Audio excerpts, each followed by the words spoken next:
Alright, first thing first with the extras, let's check those new Game Plus weapons, starting with a grenade.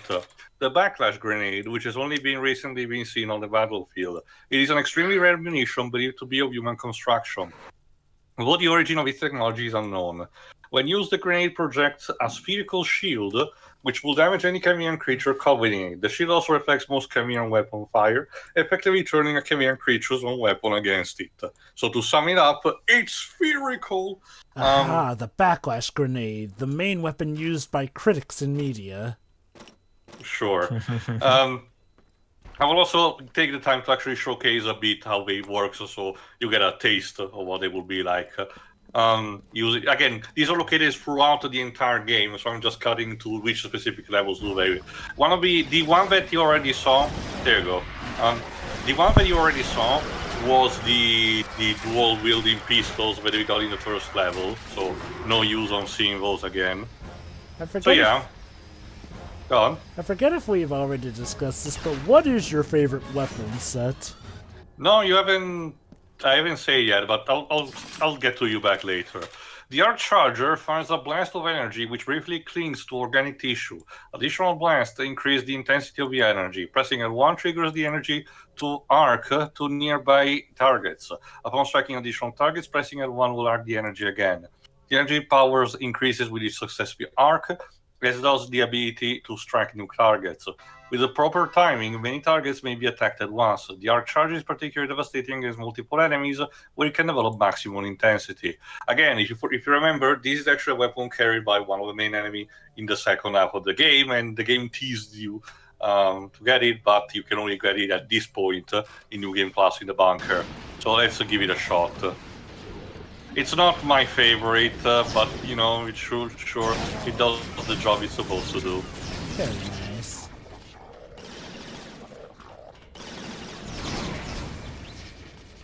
It does actually kill quickly auger enemies, building enemies, so maybe there's that.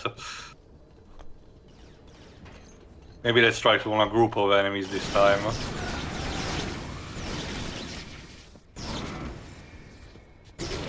Similar to the rocket launcher, it's a bit tricky to actually activate the secondary fire of this. Anyway, if you remember, this bouncing course on the level with these mines, there you go, is the one that actually leads us to the next one.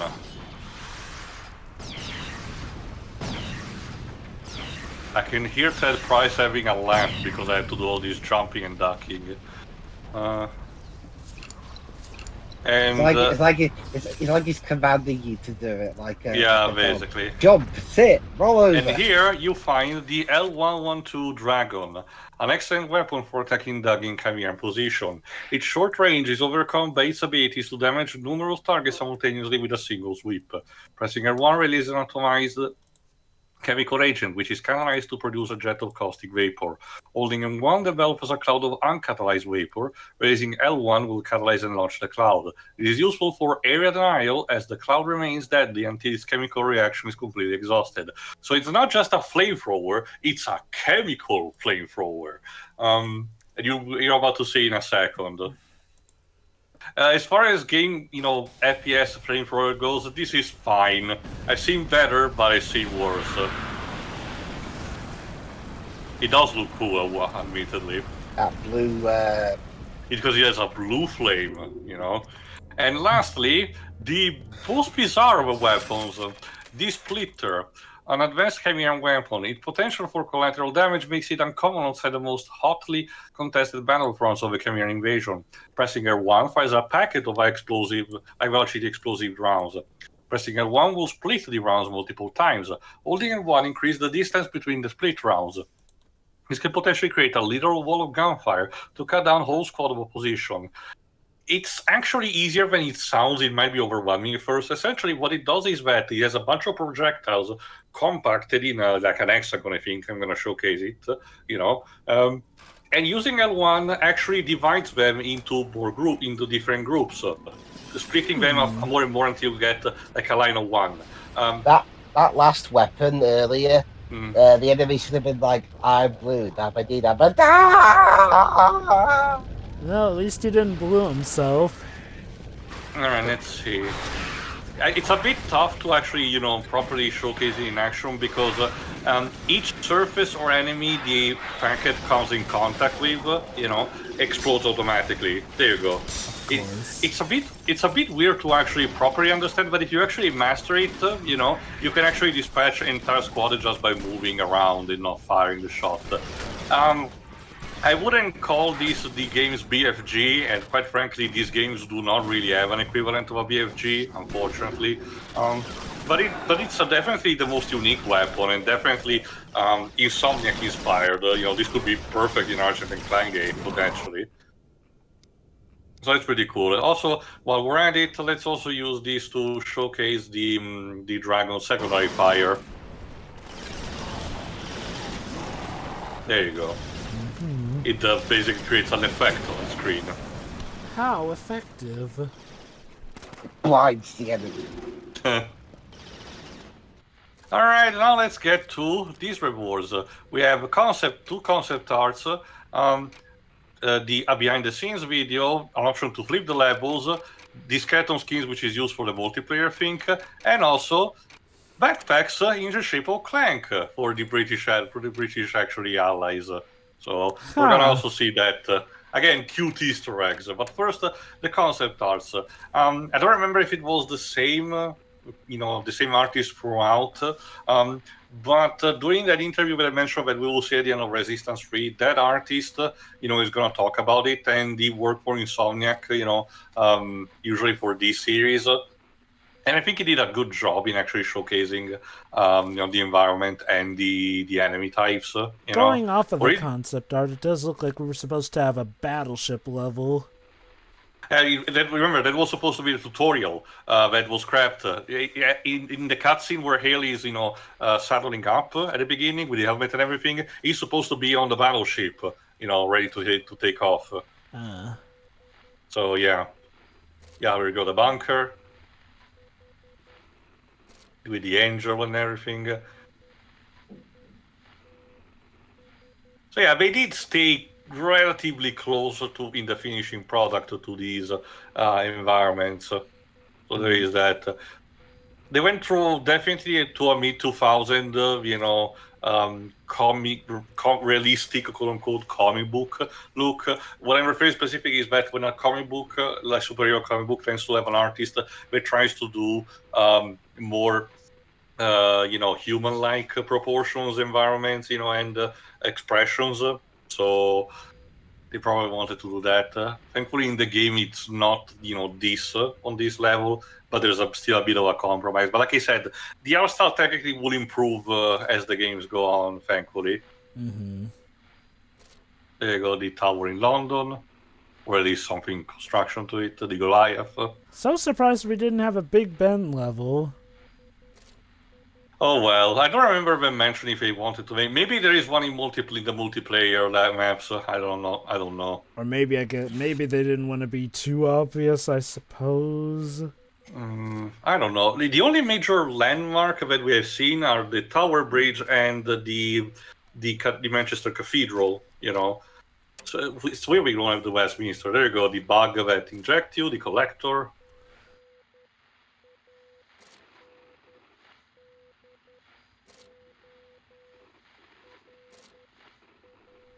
The more sleigh-based Chimera. Yeah, originally they were supposed to have more of a duck, like structure for a head, but it was reduced for making them more intimidating. Makes sense. This background music is certainly interesting. That's because it's not music. I mean, I'm using this in a level where there's only the radio chatter. I think it's the SOS. Also, that ass.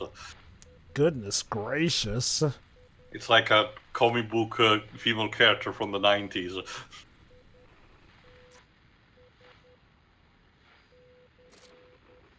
The Grey Jacks, from the Grey Jack, from the concept, they were supposed to still have the cooling system, and the description mentioned it, but the final model doesn't make them really, relevant, or showcase them much. The Goliath is almost one-to-one. We will see more detailed in the upcoming games.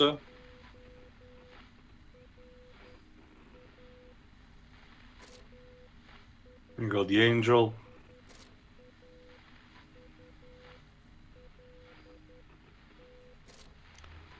Vehicles and the all Jeep. that. There you go. Instead, to finish off a bunch of the characters, like Cartwright. This Doctor, I don't think, shows up at all in the game, so neither the scientist. Maybe they want to do some Half-Life stuff-esque. I don't know. Or maybe these are multiplayer skins, for all I know. There you go, the girl, the one who talks with us, that we rescued from the conversion center. Guessing Captain. she's playable in the multiplayer. And our brave, full of personality protagonist. Yeah, like, that's one thing. It feels like they made him too generic. It's like, almost like that was the intent. And since I activate them, let's check them out, the British soldier, without getting killed. I think it just holds still enough for us. There we go. Again, it's the kind of cute Easter egg that I always love. Yeah. Now it's time to read some documents. Like I said, we had all of them, collected, so... Yeah, I think I checked all of the weapons, so, and the enemy types. Yeah, I was trying to put myself in a position that was more delicate. There you go. Also to check if there were other, documents of enemies and vehicles that I not read. But anyway, guidelines of conducting foreign territory. You are now ambassador of your own country. Remember the chain of command. All intelligence is reported to your superior officer. If there are no U.S. officers present, keep it to yourself. It is impolite to criticize your host. It is military stupid to criticize your allies. Remember the basic security rule. Name, rank, serial number only. Huh. The Proud Forces of the United States, I guess. Intriguing. Also, location, I guess. It's starting to sound like that sheet with the names at the beginning of Metal Gear Survive.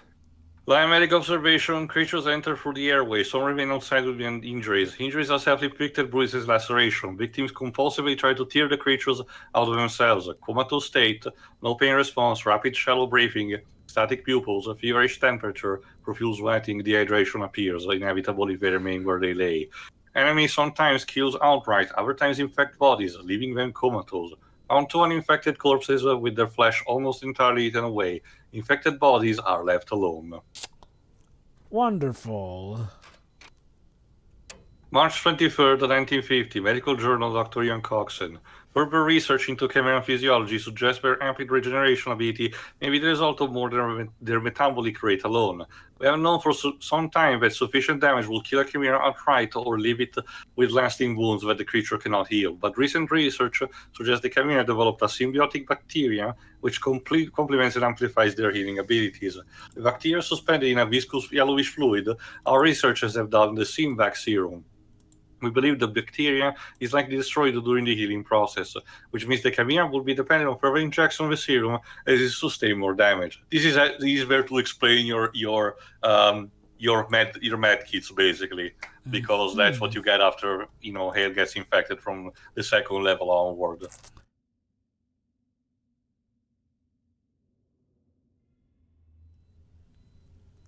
I wonder if Dr. Ian Coxon was supposed to be one of those characters. U.S. Isolationist League, keep America out of foreign wars. Ask, why are we fighting? The Department of War budget increased by an average of 60% per year for the last 5 years. This has more than tripled the size of the American Expeditionary Force. Will ours be the first generation in the East of the United States of America to engage in foreign aggressions? Remember, answers come from questions, not bullets. Write your representative. Tell them to stay out of Europe. Say no to foreign wars. Yes, If only they knew.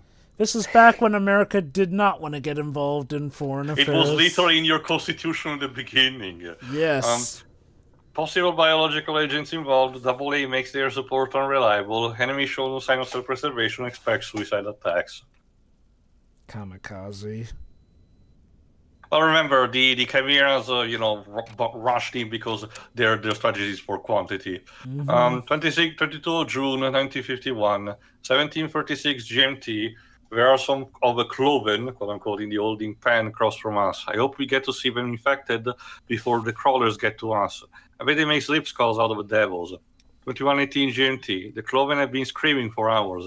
Jensen knows a little Russian. Says they're yelling something about the angry night, quote-unquote, coming. Crazy bastards. 2322 GMT.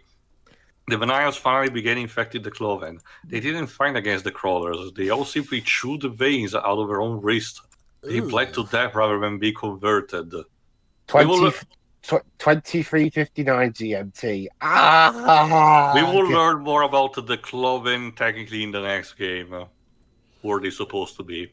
Ooh, ominous. 6th of February 51, 1720, Lieutenant Corporal Canning, captured during patrol number Liverpool, approximately 1400 hours, transported overland by carriers, have been imprisoned at Camina Conversion Center. Location is on coast. Hartlepool, Grimsby. The facility is running on a skeleton crew, mostly Vanilles. The Camina don't have... Okay. The Camina don't have enough fresh bodies to warrant full-time operation. 6th of February 51, 1740. Lock mechanism on cell rusted, broke it open. We'll try to locate exit, request rescue from SC. Basically, the maker of this, letter, report was not knowing the conversion center location, so was just guessing. As we know, it was on Grimsby. 7 of July 51, followed some Cloven down from Lancaster. Their behavior is highly unusual. Most Cloven avoid the Chimera at all costs, but these are openly engaging them. They harassed stalker patrols for days. It's almost like we're herding them. Sergeant McIntyre wants to observe them a little longer before getting back to radio range and Northern Command. McIntyre. Okay. 11 of July 2051, Cloven have allowed the Chimera to completely surround them in York. They're avoiding the Chimera, only engaging them reluctantly now, as if to hold their attention. What are those damn Cloven waiting for? Why have they lured the Chimera to York? Where's everybody going? Bingo? The dungeons. York dungeons. Day 12. Have held the cathedral another night, but supplies running low. The Chimera can smell the bodies in here. Must smell like Christmas feast to them. The lads are jittery. There are howlers out past the perimeter. They don't attack. Just keep us awake all damn night with their yapping. Saunders says he saw one of the beasts, big as a horse and bulletproof. Says he's only survived because he found an old shotgun. Reminder that people got pissed about Manchester Cathedral looking like this. God damn.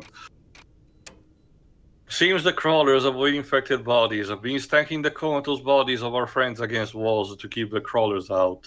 No one has time to think about reverence, even in a church. Corporal Lewis and I are the only medics left. Crawlers got Dr. Seaver last night. We used morphine to stop his heart. The crawlers were dead when we pulled them out. They seem to act only as a delivery mechanism from the virus. Once the subject is infected, crawlers die and are absorbed into the body. Kind of like facehuggers. A bit, actually, yes. Well, they're kind of like the mummy, like you noticed. 0850, our squad was ambushed by a stalker at about 0400. Sergeant Hamlin got around its backside and brought it down by concentrating fire on the power core. With most of our aircraft destroyed, it appears we're starting to use stalkers to hunt down our troops as well. We'll have to make sure every soldier knows how to use Hamlin's technique. Which that's what we use at the end of Manchester. 7/10/1951. Dexter pulled me off my rounds this morning to join a commando patrol. He wouldn't go into specific or even tell me why we needed a med officer. Commandos had found more corpses left by the Cloven. Beneath their uniforms, the corpses were just bones. Only the hands remained, their fingers slashed in the way of the Cloven. The Cloven had eaten away the flesh, just like the Chimera do. Tastes just like chicken.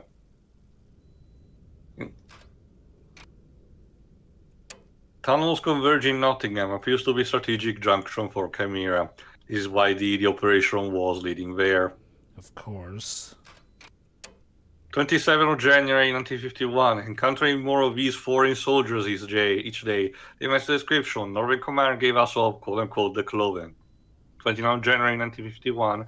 Any attempts at communication with the Cloven leads to aggression. Their motives are unclear, but they seem to regard both humans and Chimera as enemies.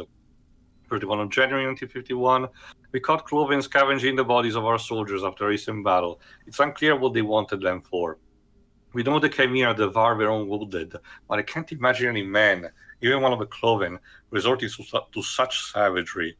Imagine. Even for these savage aliens, this is savage. There you go, the actual invasion coming from Russia in the directions it went.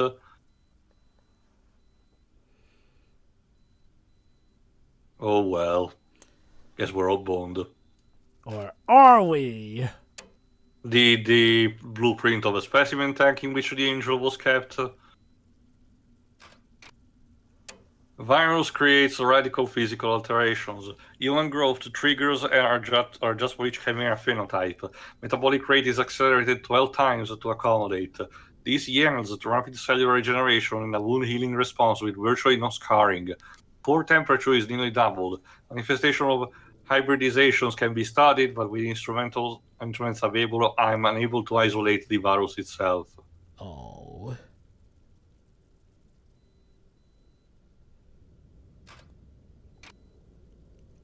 Mutations remain identifiable as human organs, though redundancies developed. A second heart is common in hybrids to maintain rapid pulse. Specimen used heat-exchanging device integrated into its circulatory system to lower blood temperature and prevent necrosis. Device is common and effective in many chimera, but decrepitude is so-called quote-unquote of so-called quote-unquote gray jacks indicates a performance envelope. All right. Seems that these aliens went to the Harvard of body horror. There you go. A scale of the chimera in different flavors, which are basically the enemy types that you face. Lovely. At least the first half. The second half is something that I get later, like this. There you go.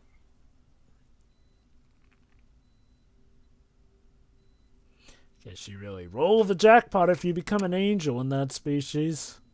23rd November 1950. Found a soldier on patrol outside Exeter.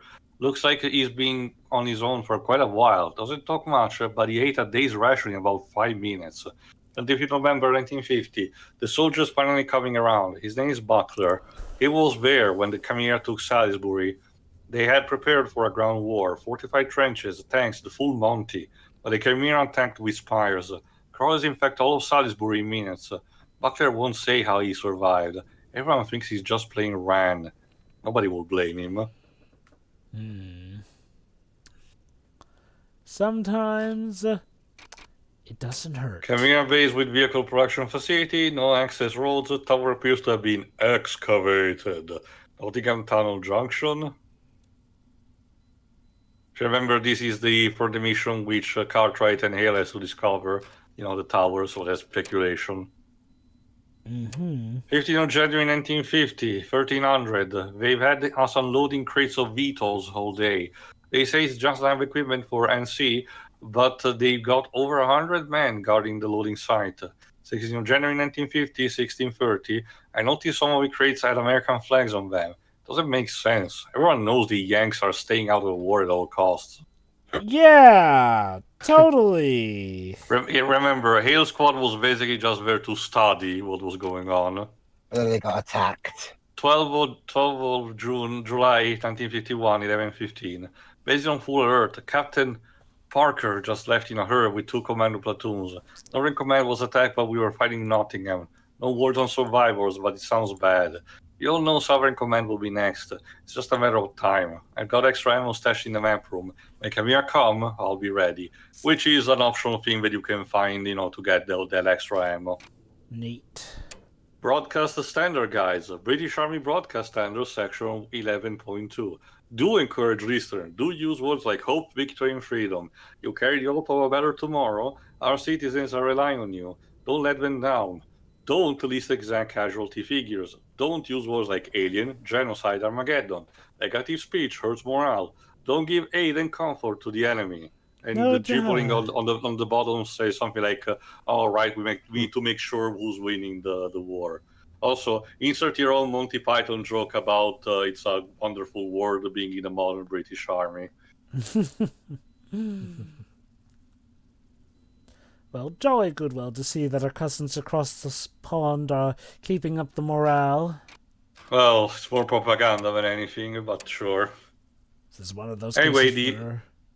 the conducts lead to London from Bristol, the one where they led to infiltrate.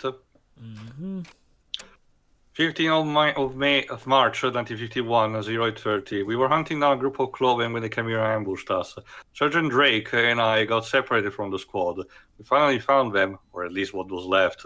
As we buried the remains, we could hear the Cloven all around us, laughing. I wanted to go after them, but there are only 2 of us and at least a dozen of them. 17th of March 1951, 1600. The Cloven have been following us all day, just out of rifle range. They're toying with us. 18th of March 1951, 1840. Drake didn't come back from gathering water. He had the only compass. 18th of March 1951, 20 on 20. I hear the Cloven all around. Strange sounds no human should make. They're getting louder. What? Did the Goblin of Moria ambush you or something? Like, this is like the last... whatever. 4th of March 1951. Lieutenant Cartwright sending us after a pack of Cloven in the morning. Should be a laugh. Sleeping under the stars all night, hunting Russians maniacs all day. 7th of March 1951. We spotted a pack of Cloven today. We'll rest up and hit them tonight. 8th of March 1951. They knew we were coming. We found them hanging from a birch tree. They'd cut out their own tongues. Each one had a picture jammed in their mouth. It must be their leader. Who the hell is this guy that he commands such a loyalty?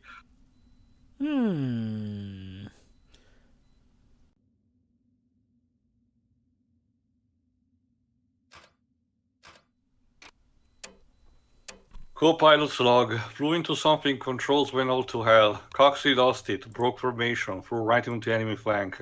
No one else survived the crash, my leg's busted. Not going to make it. This way won't make a hybrid out of me. And checked out the engine calling. Figured a flock of darts had gone up the fence. Instead, it was jam-packed with bloody seabirds. God only knows what they were doing this far inland. Birds don't migrate this time of year. Maybe all this strange weather is messing up their instincts. 13th of February, 1951.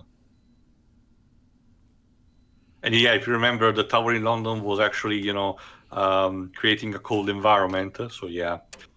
29 September 1950. Central Command is sealed from top to bottom. We might suffocate, but we won't choke on the crawlers. 10 October 1950. Burrowers tunneled in with packs of sleep skulls. The Khmer are getting creative. We're on to round-the-clock patrols now. 14 October 1950. They burrowed in again. This time it wasn't Khmer in the tunnel. It was the River Thames. 15 October 1950. Almost 14,000 soldiers drowned inside the base. Has been 200 survived. It won't be long now. So it's like that bit in Doctor Who where the Thames emptied. It's bad. Kinda. How pleasant. 5 of January 1951, 0245. Finally saw my first Goliath. Makes a stalker look like a field mouse. The massive guns and armor look like something of a science fiction mag. Without tanks or other heavy weapons, open attack is suicide. Since each Goliath carries multiple fires, we had to use hit and run tactics to beat it. Attack with small squad and lured it away from the main force. There aren't a big enough target for it to launch fires, but we kept swooping in and attacking so it couldn't ignore us. Took nearly 2 hours, but we finally brought it down. Well, at least you tried. Well, they did succeed. 21 October 1950. The Khmer have hunted us down to almost nothing. Everyone tired and bloodied. I fear the next skirmish will be our last. 24 October 1950. Seemed like a miracle when the Khmer withdrew from our part of the city. We fought differently when dropship began appearing in the hundreds. 1st of November 1950. No idea what they came here up to. The burrowers dug a vast pit on the other side of the Thames. Rising from its center is a structure unlike anything I've ever seen. And we knew it was the tower, which apparently was kept underground all this time. Again, weird. Just interesting how that stuff works, isn't it? Southwark Bridge charges place here.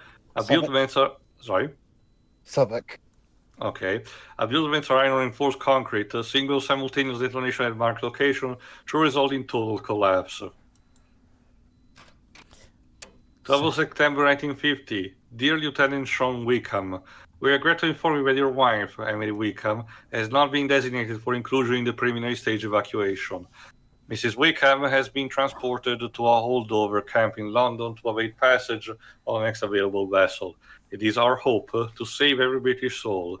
Thank you for your understanding in this most dire hour. Lieutenant Colonel Hamish Robson, Regional Commissioner, Department of Civil Defense. Damn. Extensive venting suggests extreme heat from a known power source. Radiation readings suggest nuclear power conduits lead from central tower. Possible the central tower provides power to the other towers. 14th of July 1951. Initial assessment of central tower, Dr. Thomas Yearling. Interior supports will make structure extraordinarily resistant to external pressure. Extremely cold ambient temperature. Several men have suffered spontaneous nosebleeds due to the dry air. Assembly line allows rapid production of creatures. Equipment can easily accommodate creatures larger than Widowmakers of Angels. Power conduits from our structure could theoretically create a charge field the entire height of the structure.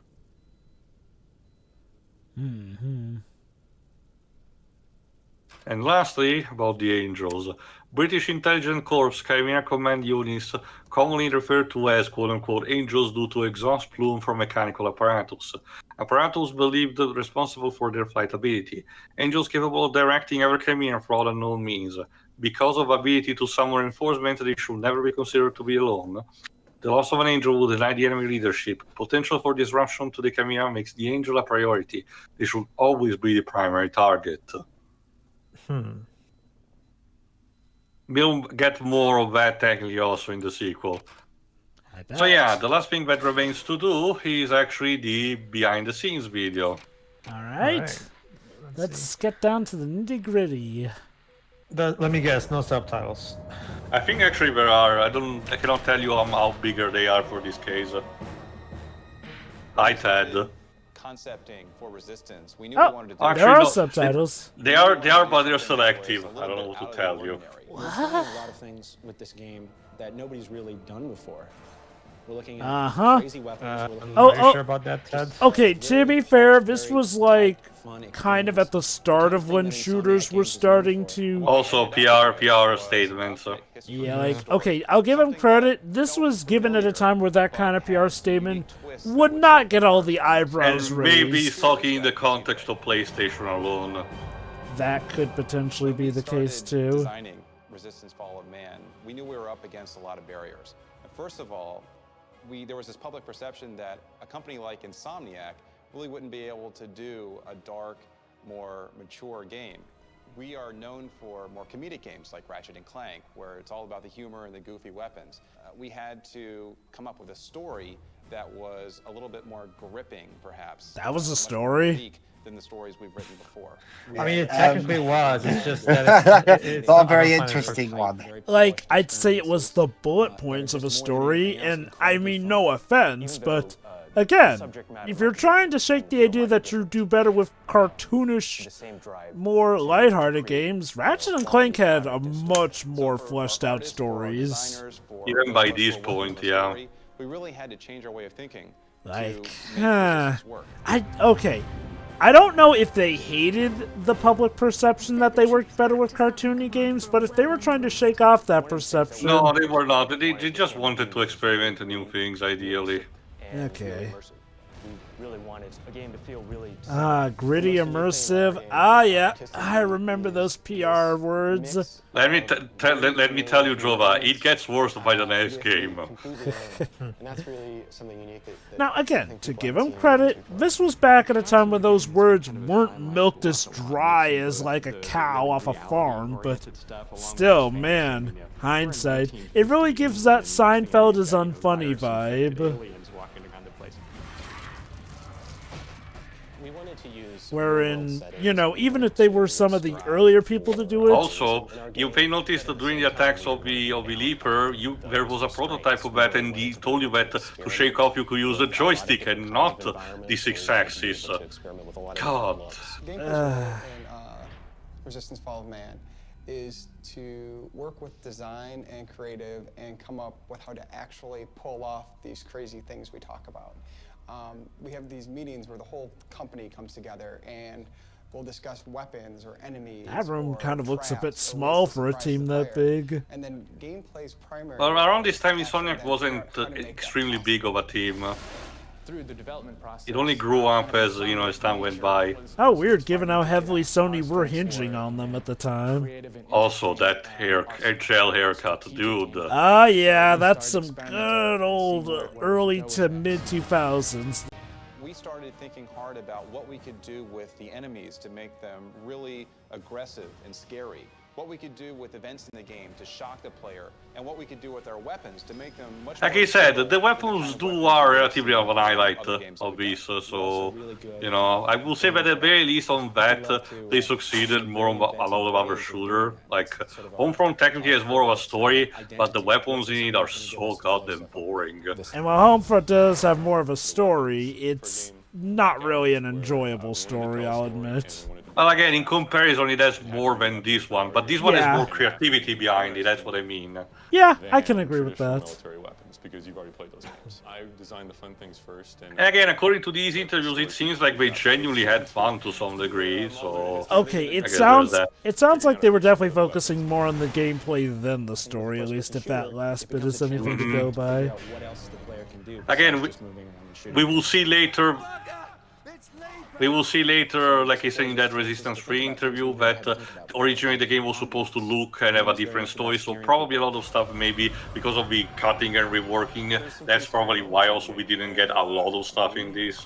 It would explain also why the story feels paper thin if they really had to, like, practically redo everything in, like, the last few months or something. Oh no, I believe it, Ted. Don't worry, I really do. Yes, you definitely did not shy away from the gory details. Oh no, it's more like the aggressiveness of having, you know, all the enemies rushing at you. Yeah, the What if difficulty. Insomniac made Mortal Kombat? Resistance has been one of the most complicated games we've ever made. Not Well, because of the content, they have a good because sense of humor for we're that, at dealing least. with a brand new platform.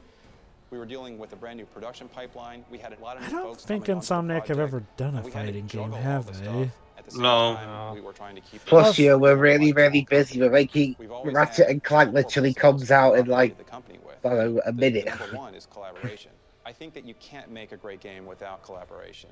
Anyone in the company really can make story suggestions or design suggestions or environment suggestions and know that those are really going to be considered carefully and many times used in the final product. Anybody can contribute to any part of the company in terms of design or other elements that they have, and it's really cool. Again, I hate to laugh, but it's funny that they're talking about how, oh, we're really gonna dedicate all this to the story, but actually seeing how the story was. For them to see things that you didn't expect, and to think of things that you didn't think of, and then you kind of add it all That together. said, yeah, that weapon was pretty cool. It's much better than you could have done on your own. We can make a project and do it with the feeling of one mind.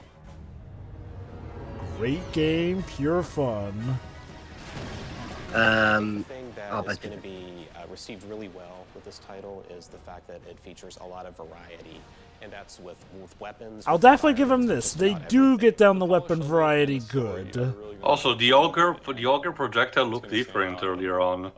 Yeah, interesting to see what stuff may have changed. People play it, and they are surprised at how fun a first-person shooter really can be.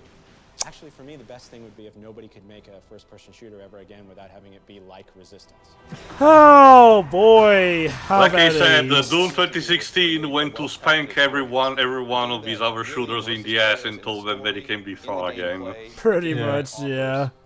And I get it, that's a PR statement, but damn the pride No, like there. I said also, I get the idea they genuinely might also believe it to some degree, because again, it was their first attempt and everything, but come on, a bit of self-awareness, guys. Yeah, I mean, and you know what? Maybe this is them just really trying to, well, okay, not sell the game, because if you're watching this, chances were you already bought the game. I but- don't remember if these were from interviews that were taken before the release of the game, or, you know, or not, but I get what you mean. Yeah, if that is the case, I can see it, them definitely wanting to play it up, but man, and again, knowing what happened in hindsight, it does feel a bit haughty, but I digress. Alright, we already did the final thoughts, so instead, next time, we will actually venture. We actually see what happened to Nathan Hale after he was invited to join the Avengers Initiative, apparently, and see if the this threat of Chimera, despite being quelched in the UK, can actually still be repelled in another part of the world. So see you for that. See ya.